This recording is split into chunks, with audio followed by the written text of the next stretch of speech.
Okay, for more on this, we are being joined by Dr. Gilbert Doctorow, author, historian, and political commentator, joining us from Brussels. Thank you so much for joining us on WION, and welcome back.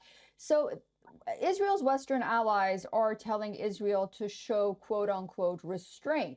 Prime Minister Netanyahu says that thanks for the advice, but Israel is a sovereign nation and will make its own decisions.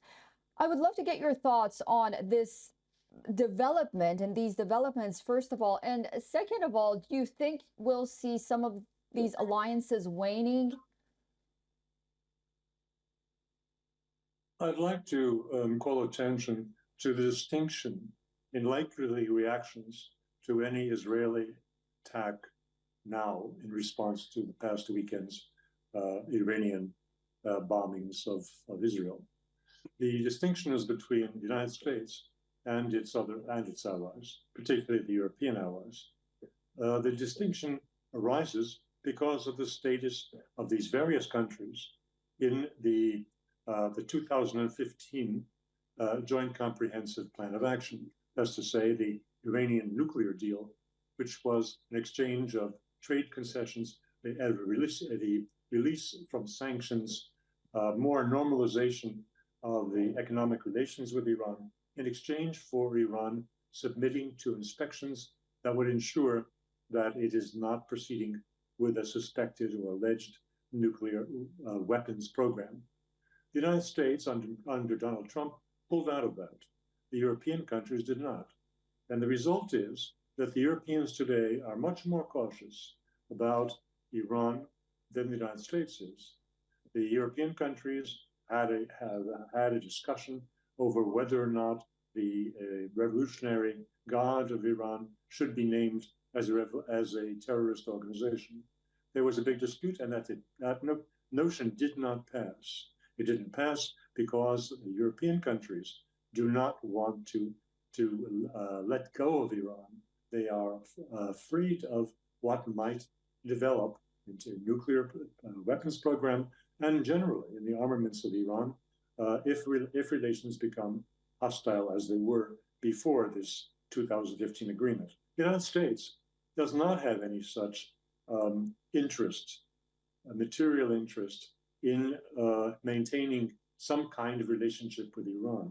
There have long been calls in the United States for military action against Iran, and therefore it is conceivable that President Biden would remain in support of Israel if it does something, even if it does something rather drastic and rather escalatory in response to Iran's recent bombings of last weekend.